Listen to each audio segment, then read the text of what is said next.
ندیم عالم صاحب، اس وقت جیسے میں نے انٹرو میں ایک بات کہی کہ ہمارے ملک کو تقریباً 61-62 سال کے ہونے کو آ رہے ہیں اور اس سے زیادہ وقت گزر رہا ہے. تمام ذرائع ہمارے پاس موجود ہیں،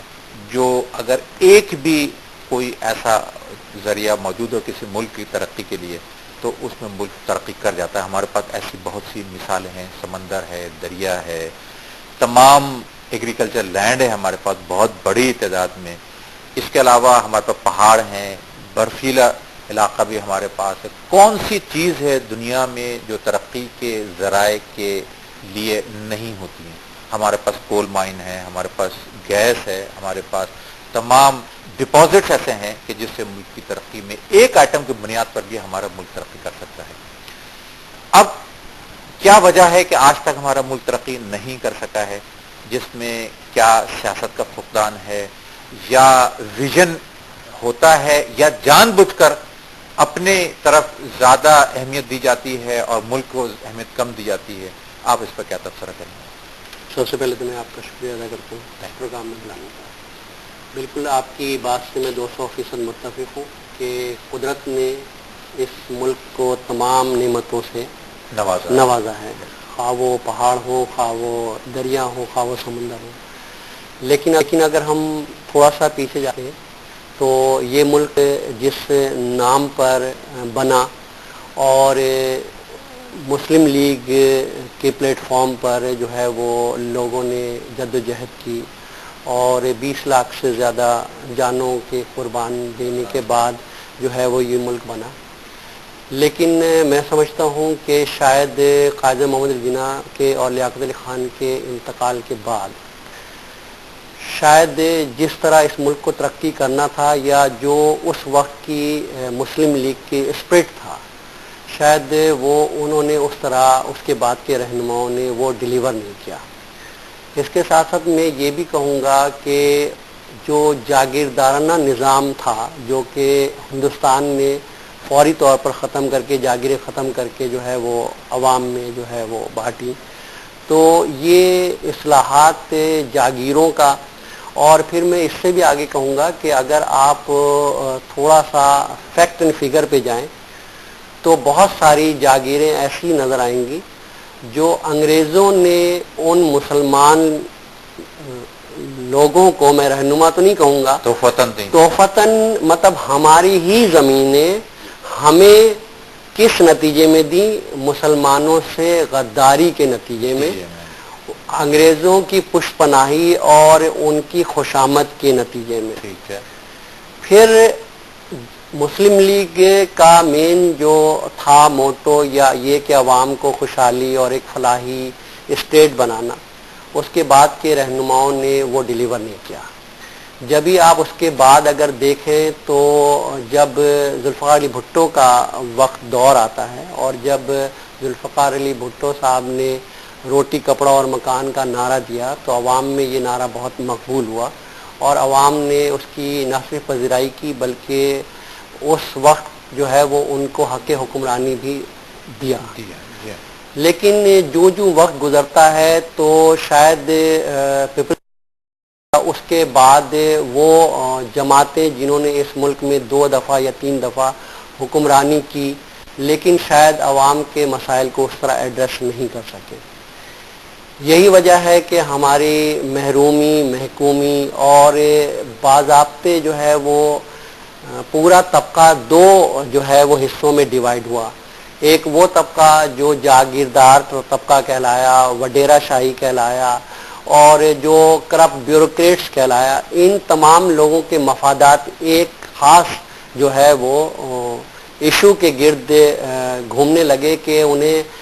سیاست بھی چاہیے، انہیں مراعات بھی چاہیے اور انہیں پیسہ بھی چاہیے. اور اس ملک کے سارے وسائل پر اگر غور کریں تو صرف 35 خاندانوں کا راج ہو کر رہ گیا.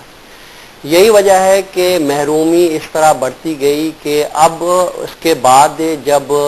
قائد تحریک الطاف حسین بھائی نے جب یہ دیکھا کہ اس ملک کی غریب و متوسط طبقے کی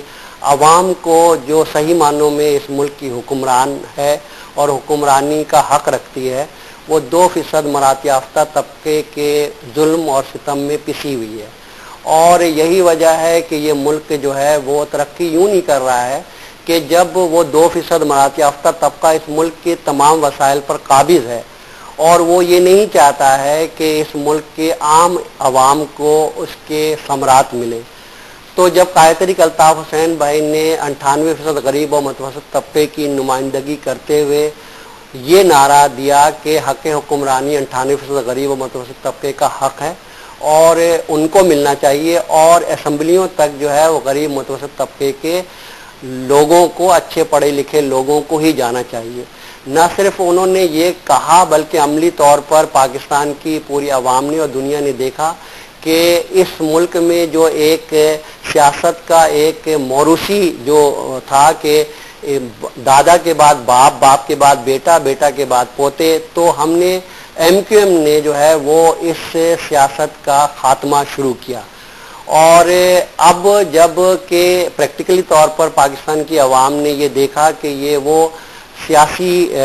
قوت ہے جو غریبوں کے درمیان رہتے ہوئے غریبوں کی خدمت کر رہی ہے اور پریکٹیکلزم اور ریئلزم پر جو ہے وہ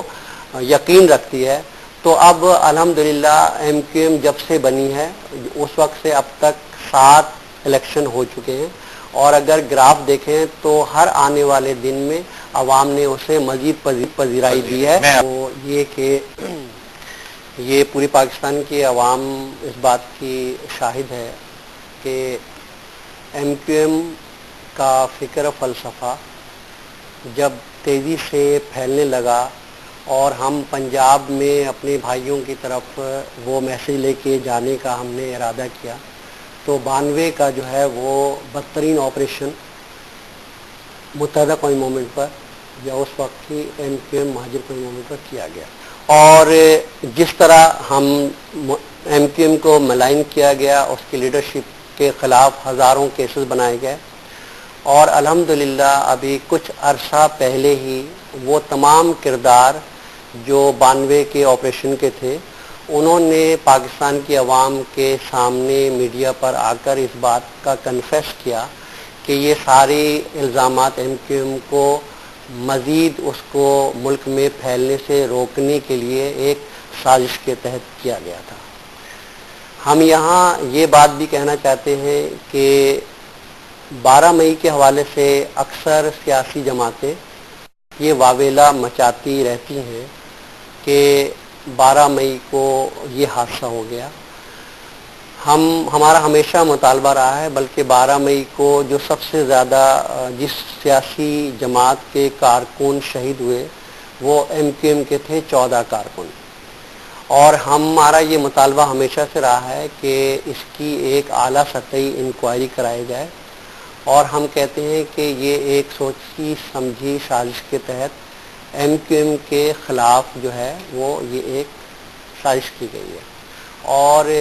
یہ بات بھی ہے کہ آنے والے وقت بھی اس بات کو ثابت کرے گا کہ MQM کے بڑھتے ہوئے گراف اور وہ اس ملک کی وڈیرہ شاہی اور وہ ایسے عناصر جو اس ملک کے عوام کو حقیقی جمہوریت یا ان کو فلاح اور پھلتا پھولتا دیکھنا نہیں چاہتی ہیں، وہ متحدہ قومی موومنٹ کے اور قائد تحریک الطاف حسین بھائی کی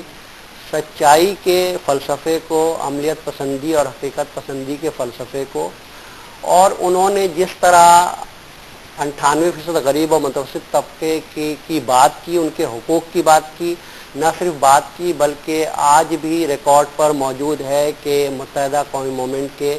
MNA MPA سینیٹر جو ہیں وہ غریب و متوسط طبقے سے تعلق رکھتے ہیں. کسی سیاسی جماعت نے اتنے بڑے پیمانے پر اپنے کارکنان کو ٹکٹ نہیں دیا جتنی بڑے پیمانے پر متحدہ قومی موومنٹ نے دیا. متحدہ قومی موومنٹ کے قائد کی یہ بھی خصوصیت ہے کہ اس ملک کی جتنی بھی سیاسی جماعتوں کے رہنماؤں کو آپ لے لیں ریکارڈ پر، وہ تمام سیاسی جماعتوں کے بڑے بڑے رہنما وزیر اعظم، وزیر، صدر، یہ سب بننے کی خواہش رکھتے ہیں، لیکن قائد تحریک الطاف حسین بھائی اس ملک کے سیاسی تاریخ میں وہ شخصیت ہیں جنہوں نے نہ خود کبھی کسی بھی عہدے کو لینا پسند کیا، نہ ان کا کوئی رشتہ دار، کوئی بھائی، کوئی بہن، کوئی بھی جو ہے وہ سیاست میں انہوں نے کسی کو، حالانکہ اگر قائد تحریک الطاف حسین بھائی چاہتے تو اپنے بھائی کو گورنر یا اپنے بھائی کو وزیر یا اس شہر کا ناظم اعلیٰ یا بڑے بڑے عہدوں پہ دے سکتے تھے. بہت بہت شکریہ مقیم عالم صاحب، بہت بہت شکریہ سردار عبدالرحیم صاحب.